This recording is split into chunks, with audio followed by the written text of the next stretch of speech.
Okay, so you've got a product, you've gotten it developed because you've gotten in with the University of Pennsylvania and their nanotech, and you're getting mentored by some of the scientists over there.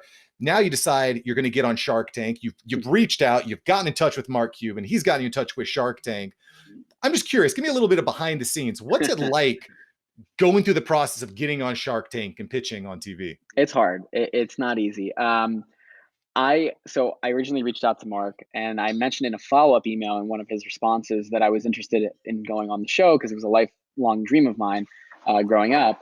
And he immediately put me in touch with the producers, the casting producers. But I really wasn't ready to go on the show, which was a blessing in disguise. So I actually waited for about 4 years until we were truly ready as a company to go on there, and even then we weren't ready.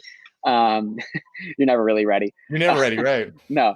But so eventually 4 years later, I did reach out finally, and I kept in touch with the producers so they knew that my application was going to be coming in. I applied, and it's a really brutal process. I mean, they mentioned that they have, at least my year, it was 40,000 applications, and only 150 people are invited to film. So it's incredibly difficult to get on. And out of the 150 that film, only 90 of those air. Right. So it's not like everyone even gets to, even if you're there and you film, there's no guarantee. And they tell you, they happen to remind you every single time and every single moment that they have the chance to, that there's no guarantee of airing. Yeah. Um, so it was difficult. It wasn't easy, and it wasn't something that I anticipated having to do so much work for. But I'm glad that it happened because it really did change the life of my entire company.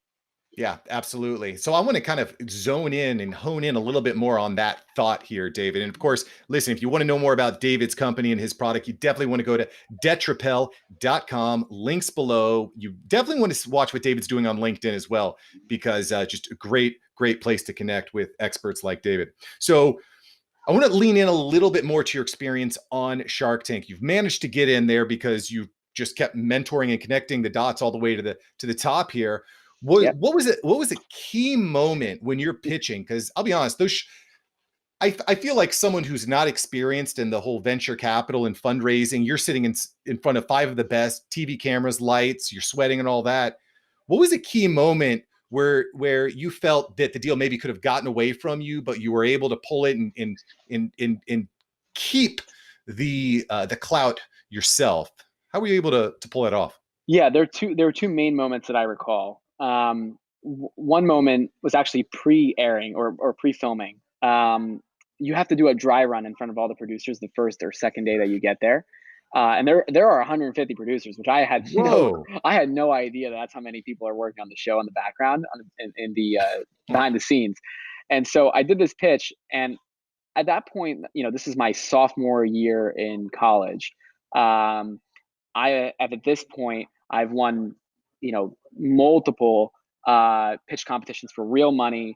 I've done probably hundreds of different pitches in competitions, probably thousands in regular pitches. So, and public speaking and mentoring is something that I love to do. So this wasn't news to me. And it was certainly not the biggest crowd, but it was probably one of the most important crowds at that time. And I completely blanked right after the second line, which was my name. So I forgot my entire pitch. I forgot everything. Majority of the show is not scripted. Only the first portion when you walk in, it's all structured the same. When you say hello, my name is this. I'm looking for X in exchange for Y. That's usually the same structure. But even then, it's technically not scripted. And so that one part that I had to remember was the part that I completely blanked out and forgot the entire pitch. So I was really scared at that point because, again, they tell you there's no guarantee that you will ever air or even get to the filming. So this is right before filming, the day before, 2 days before. So I was freaking out a little bit. Then the second time was right before I got into the studio to film.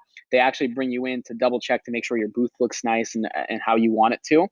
And that was kind of the moment where I actually saw the sharks just sitting there on their phones and doing whatever the hell they were doing.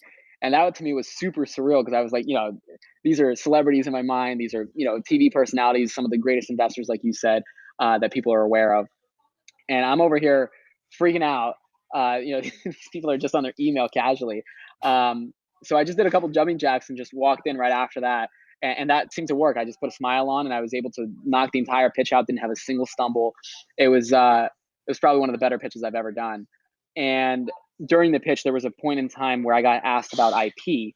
And at the time, my IP answer, looking back at it, could have been a lot stronger. I specifically got asked about, whether or not we want to file a patent. And I didn't know. I was honest with the answer. I said I don't really know if we want to, because the reality is, with a chemical patent, you have to disclose your chemical, or you can do an application or a process patent and how we make it. But that's really the secret sauce.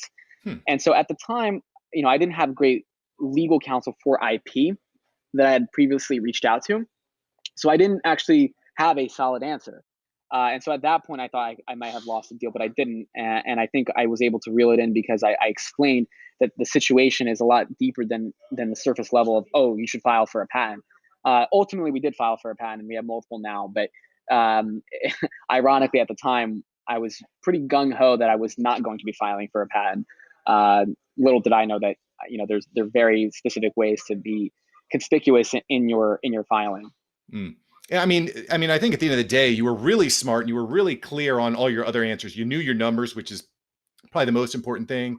You had a good answer for the EPA compliance, the FDA testing, and the various other factors. But I mean, just thinking as a regular human being, when I'm going to be investing in someone and basically partnering up with someone, I think probably the most important quality is trust, right? Do Oh you yeah. think that being honest with your answer and clear with your answer was a part of the reason you were able to get the deal with both Mark and Lori?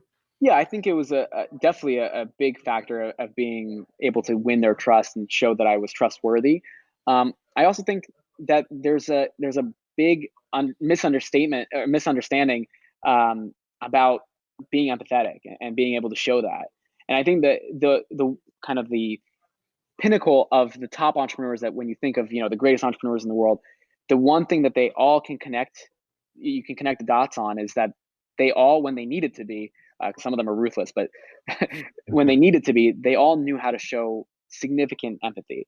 And so for me, when I was honest and said, listen, I don't know the route that I want to take on the most critical question I was asked, that could have really backfired in my face. But I think the reason why we were able to reel it in was just simply because it was truly the honest answer, and I wasn't trying to make up that I knew something that I didn't. I really didn't know which direction to go into, because I thought there were better options, but I was convinced otherwise. So Yep. And I mean, you had basically the perfect scenario. You had two offers from two sharks. Thank you so much for watching. I'm glad you enjoyed this episode. I've got several other episodes right here for you. Smash one of these videos to make sure that you don't miss out on the tips, tools, and tactics of industry experts. Let's take that side hustle full time. Smash one of these links.